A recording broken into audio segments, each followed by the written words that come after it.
So with BPD or RSD, borderline personality disorder, or rejection sensitive dysphoria, or anyone who really deals with heavy emotional issues, one of the major problems is rejection, right? So how do you deal with rejection when someone says something to you, you feel hurt, you feel angry or anxious, you feel it more intensely than maybe other people do? So here are the top 3 tips to manage that.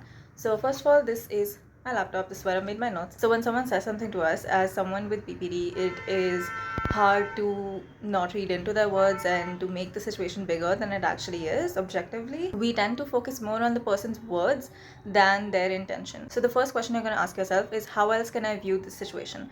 So let's say I'm at work, someone has given me negative feedback, and so I'm just focusing on, okay, this person said this, and this person always says this person is always like this. So what you're going to do here is, how else can I view the situation? Okay, maybe this person was dealing with another problem and they took out some of their frustration on me. It happens, we're all human. This is not my problem, this is that person's problem. The other way to look at it is also to take up some responsibility, like, okay, maybe I genuinely messed up at my job and I can just communicate that to the other person. Or if you know that you could have an emotional reaction in a situation like this, then okay, I'm just going to quickly brainstorm how I can deal with the situation next time, so that I'm better prepared for next time. I have maybe a script ready of what I'm going to say, or maybe I need to pick up some skills at work, so I will work on that so that these sort of challenges do not arise in the first place. Or maybe I can come up with some ways to organize better or manage my time better. So basically the point is that we are looking at the different facets of the given situation versus focusing on the feelings of rejection and what that person said and why did they say it and what do they mean. So we're sort of focusing on how to actually solve the problem. We're focusing on the solution more than the problem itself. That is the first thing. The next question you can ask yourself is, what was their intention? So this is always so great because, like I said earlier, we tend to focus on the words that the person has used versus what their intention was. So maybe someone said something in a rude tone or a rude manner, but with BPD or RSD, it's common to sort of focus on these kinds of things like body language and then overthink about it and stress about it and make the other person's words and body language and expressions our problem. But that's not our problem. So to again kind of redirect our focus from the other person to, okay, what is the actual problem here and how can we solve that, is another great way to go about it. So what was their intention? This again just means, okay, they said these things and they hurt me, but what was their actual intention? Were they trying to encourage me? Their intention was to point out something that I could have handled better, or their intention was to encourage me, or their intention was to make me see their point of view. So that way you can look at the different perspectives of this situation versus just focusing on all of the emotions. And when I talk about this first step, I don't mean to say that feeling those negative, so-called negative emotions is bad in the first place, because it's very hard for people with BPD or any sort of emotional disorders or problems. It's very hard to all the time be aware of your emotions and how you are acting and what you're saying and what your facial expressions are in the workplace, in public, in social settings. It's very hard to be aware of that and track that and constantly be on that. So it's completely okay to feel those feelings, and it's completely okay to feel bad and feel hurt and feel certain ways, but it's also important to not let those feelings consume us and not let them own us, which is why we look at these sort of ways to regulate better and manage our emotions better, so that we can firstly, number one, feel better ourselves and feel more in control and regulated, and then secondly, we can take care of ourselves in social settings where people maybe depend on us or where we are needed to show up for our own livelihood or for our own sake. That was the first step, right? That you ask yourself those two questions: how else can I view the situation and what was their intention? The second step is, now let's take another example of this. Is like, suppose it's a relationship or a friendship, right? Someone is saying something to you and you like have this reaction, this sort of outburst of feelings, and you've tried this trick of like asking yourself these two questions. It's not working. When there is a deeper problem, when you feel like there are these constant negative thoughts, there are these constant anxious thoughts or angry thoughts about a particular situation or a person, so then maybe there is something deeper there to investigate. So what you can do there is to journal. I love journaling, so good. So what you're going to do here with journaling, you're going to write down the situation, the context of the situation. You're going to write down your thoughts and feelings about it. You're going to write down past instances of this particular situation, triggers that you may have, and then you're going to write down how you're going to go about this and what you can do to actually solve this problem. So there are many journaling systems, frameworks, methods that you can use here. One that I find really great is called the 5-hour reflection model. I'm going to link it somewhere below. So the University of Edinburgh, I don't even know, great university, they came up with this reflection model. I'll just link it. And the 5R stands for reporting something. Let me just quickly take a peek. Reporting, responding, relating, reasoning, reconstructing. So reporting is you're writing the context, responding is what were your observations, feelings, thoughts, etc. Relating is relating the experience to the knowledge and skills you already have. Reasoning about the significant factors to explain the experience, and reconstructing is reconstruct your practice by planning future actions for a similar experience. It sounds theoretical, but this doesn't need to be like pages of journaling.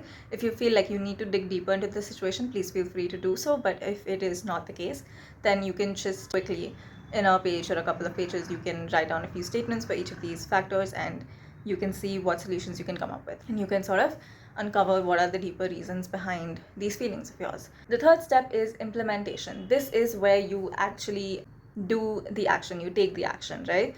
So whether this is like from the first example, skills you need to pick up at work, you make time for that skill. You decide, okay, this is a course I'm gonna do, here's how I'm gonna like block it into my calendar, and here's how I'm gonna pick up those skills. Or you're going to communicate to someone, to management, someone, I want to see what my gaps are and how should I go about this. So you're going to like get support from someone else. This third step could also mean figuring out what your triggers are. So that could mean you set aside some time for like journaling, and then you do the journaling and you figure out, okay, what are my triggers?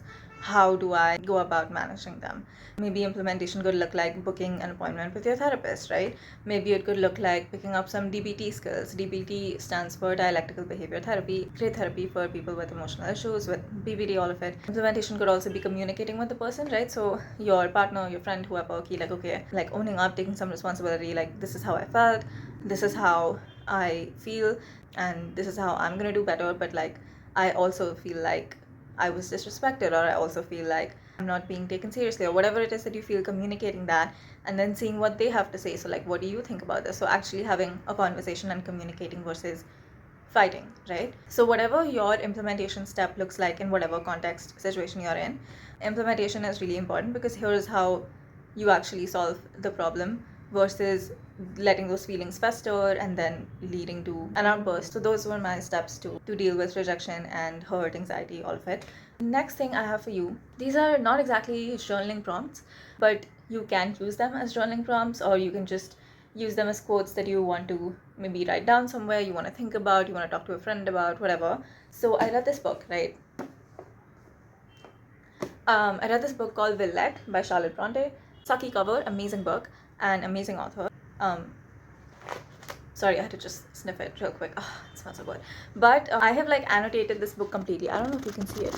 No, you probably can't see it. But the point is that this book has amazing quotes. Also, if you're someone who struggles with emotions, which is maybe why you clicked on this video, but you should really read this book, because only at a time when you feel ready to do so, because it could be a little overwhelming. Like there were parts where I had to put this book down, take a breather from it, because it's just that good. And I won't get into like describing the story and everything. There are a lot of external things going on throughout this story. There's mystery, there's adventure, there's love, all of it, but not adventure so much. But the core of the story is how this one woman deals with a lot of emotional problems and picks herself up and dusts herself off each time, and how she falls down multiple times and she gets back up again, and how she deals with all of these emotional issues and how she copes. And or at least that was like my take on it. And there's so much in this book, so much about being your own strength and being your own support and relying on your own self. I don't think there's anything wrong with relying on other people and having a strong support system, having a strong social system, but I feel like people either take it in two extremes. Like either you have to do everything alone, or like you're constantly dependent on other people. And I don't think either of those two things is correct. I think there needs to be a balance, right? But I think your own relationship with your own self is the strongest one that you can build ever. And self-knowledge, self-relationship, self-support is so important, and that's why I think you should read this book.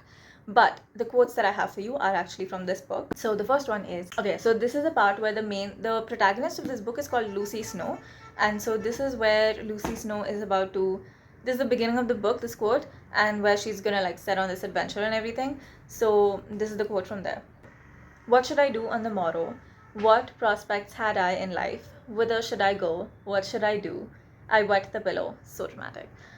A dark interval of most bitter thought followed this burst, but I did not regret the step taken, nor wish to retract it. A strong, vague persuasion that it was better to go forward than backward and that I could go forward, that a way, however narrow and difficult, would in time open, predominated over other feelings. Its influence hushed them so far that I became sufficiently tranquil. So good. Basically, I think when you have emotional difficulties, it's so easy to be so completely downtrodden almost, and just like feel despair, this great sense of despair so much when the smallest thing happens, and you forget how much progress you've made, and you forget the forward path, but you have to like keep going forward. Was the point of this quote. Second thing is a moderate estimate. There is nothing like taking all you do at a moderate estimate. It keeps both mind and body tranquil, whereas grandiloquent notions are apt to hurry both into fever. Again, the writing is so good, but the point is, I feel like anyone who ND or PD, right, neurodivergent or personality divergent. I don't know if personality diversion is the correct term for people with BPD and OCD and stuff, but that's what I'm calling it. If there is like a bracket that we fall into, let me know. I think that we can be impulsive, is what I was saying, and these grandiloquent notions are apt to hurry mind and body into fever, and they do stress us out and overwhelm us, and we tend to make kind of like silly willy decisions sometimes that burn us out eventually. So there's nothing like taking all you do at a moderate estimate. Just be chill, which is so hard for us, but let's take things at a moderate estimate. The next quote is, "It seemed I must be stimulated into action. I must be goaded, driven, stung, forced to energy." Remind yourself of this, because I feel like I said earlier, with BPD, because it's so hard for us to like regulate our emotions, right? And we so easily give in to like what other people are saying and thinking and feeling. That's where the rejection comes from. So there's so much of a focus on like people outside of us externally, that there's less of focus on us. So I think we need to focus more on, which is very easy to say, very hard to do, but we need to focus on ourselves, not only in terms of like, obviously you should do mindfulness, and you should develop internal strength, and you should like focus on like your health and all of that, yes, but also in terms of what I was saying earlier about self-relationship, about discover the things that you are passionate about. What is your purpose? Like, what are the steps you want to take for it, and then do them. Maybe you want to take a course, maybe you want to like, I don't know, go skydiving, or maybe you want to just like travel a little bit locally. Maybe you want to take yourself out for a date every weekend, or like get to know yourself, and what do you feel passionate about beyond career and stuff, right? So I must be stimulated into action. The best hack to like fuck what other people are saying, forget what other people are saying and talking and thinking, is to just focus on your own journey, your own inner self, and make yourself so focused on like your path, not in a hustle culture way, but in a self-love way, self-respect way. It's just amazing.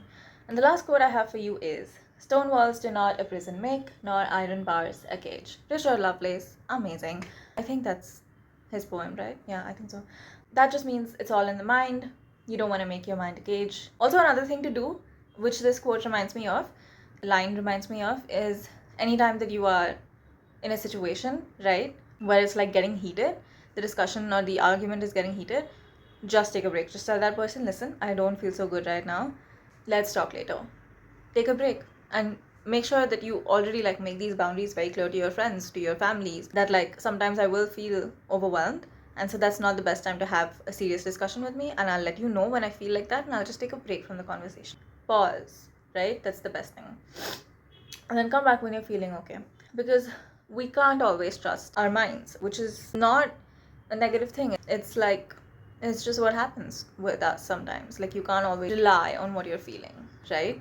So it's always okay to just pause and like come back later.